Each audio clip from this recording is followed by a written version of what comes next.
high-intensity blasts, explosions across the country, at least 10 of them that we can report. All within a week, 10 explosions.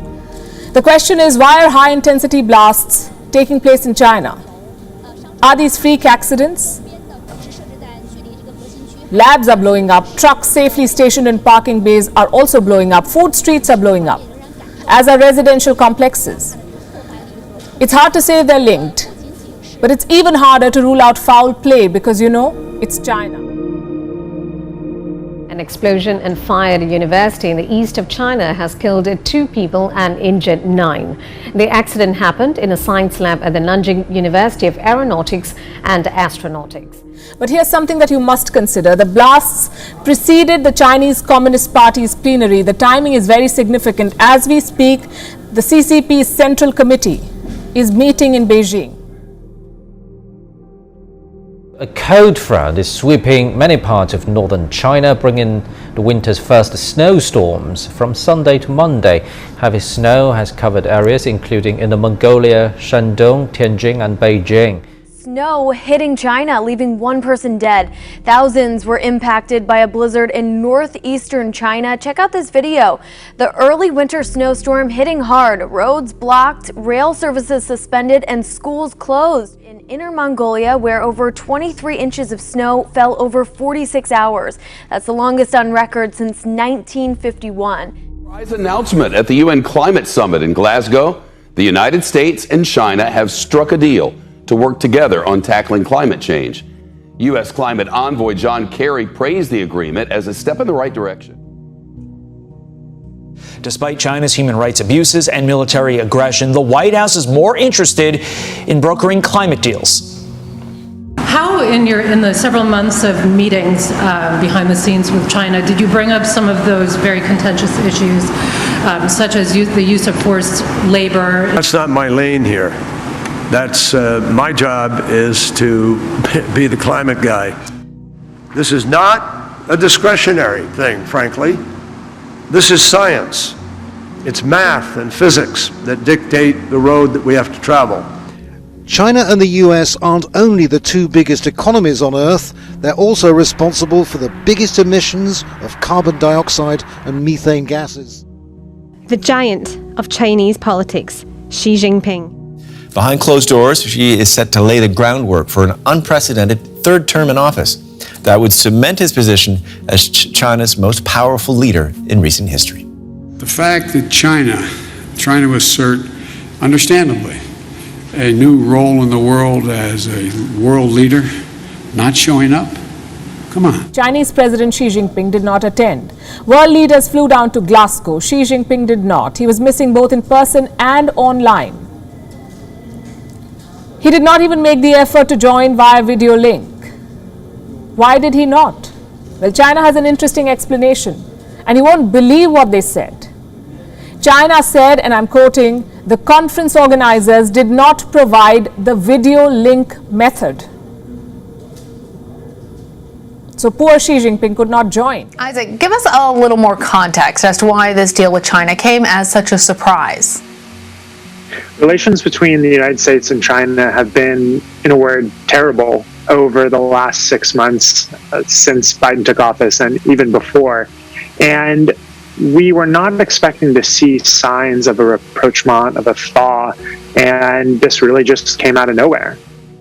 Even if you are singularly focused on climate change like this White House is, shouldn't they shift focus just for the time being to things like, the Chinese Navy, now much larger than the U.S. Navy, things like the human rights abuses?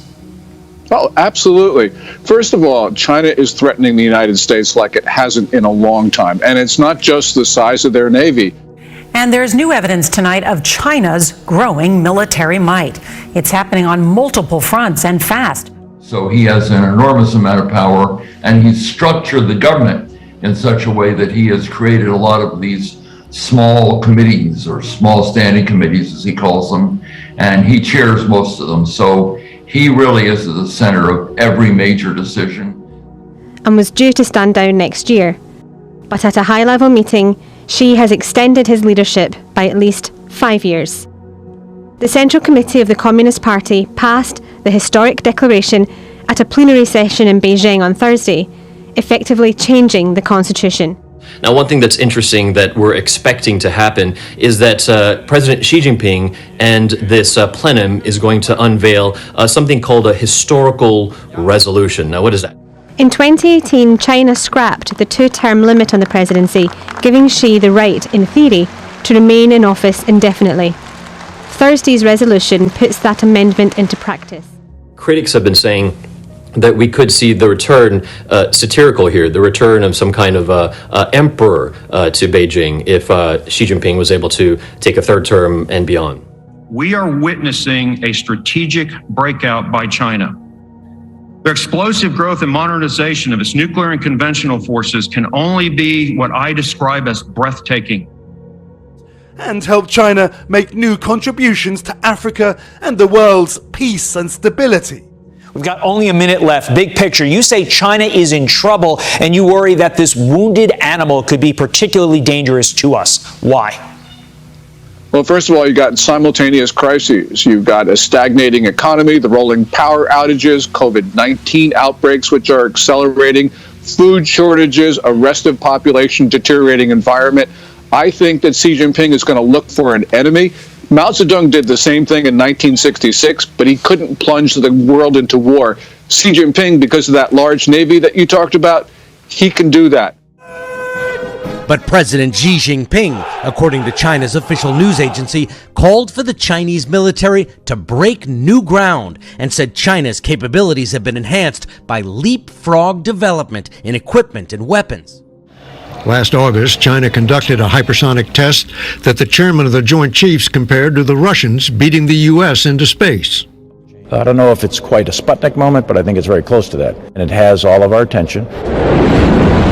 It's the most significant public acknowledgement by a senior U.S. official that China conducted 2 tests of a hypersonic missile system this summer. Tests which were first reported by the Financial Times. We don't know about climate action, but China's moves in another department are real and dangerous. Beijing is in the middle of an unprecedented nuclear buildup. How do we know this? Because of satellite images. Hundreds of new ICBM silos under construction. A massive buildup which has forced the Pentagon to drastically revise the number of nuclear warheads China is adding to its arsenal. Richard, I mean, first of all, this is a game changer in terms of these weapons, what they're able to do, and how the U.S. response would change as well. I mean, basically, the general's saying, we're not ready for this. We're not ready for this. It has the potential of changing the balance of power between the United States and China. It's an astounding pace. Have the Chinese ever done anything like that before? It's far beyond what they have ever done in the past. Nuclear warheads could also be loaded on hypersonic missiles, which are harder to detect than ICBMs. China already has the world's largest armed forces, over 2 million strong. But it's a new breed of super-fast missiles designed to evade American nuclear defenses. Now you understand why this buildup is being called unprecedented. As we speak, there is construction going on underneath this air dome. And this is all happening in Ordos, which is in north-central China. Similar constructions have also been spotted in Yumen, Jilantai and Hami. What exactly is happening in all of these places? The Federation of American Scientists says it's a top secret and highly sensitive construction program, their words. Reports say these silos are intended for missiles.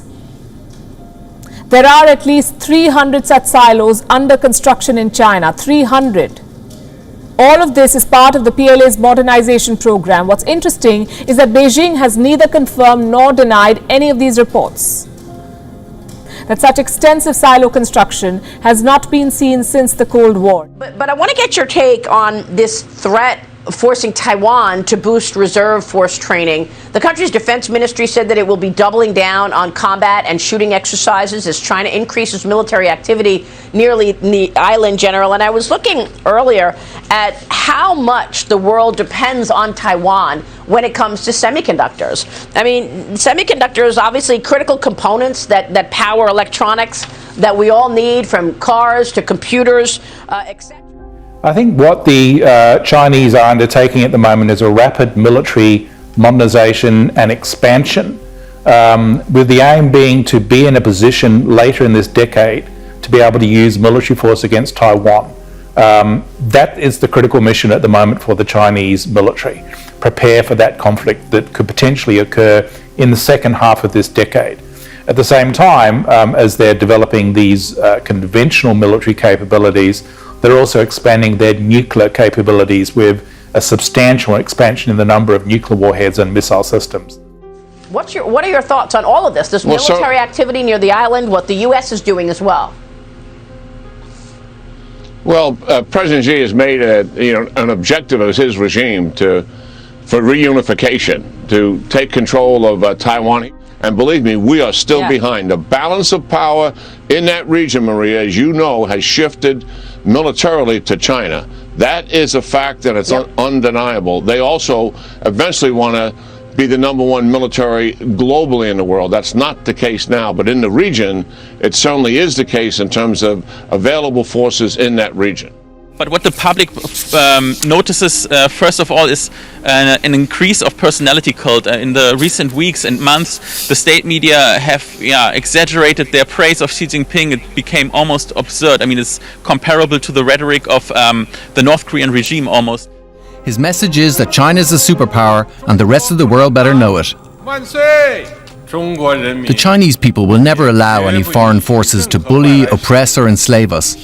Anyone who dares try to do that will have their heads bashed and bloodied against the Great Wall of Steel, forged by over 1.4 billion Chinese people. Have you heard of this? Blasts in China. You may not have, because Beijing is making sure most media do not report it. It is hiding high-intensity blasts, explosions across the country, at least 10 of them that we can report.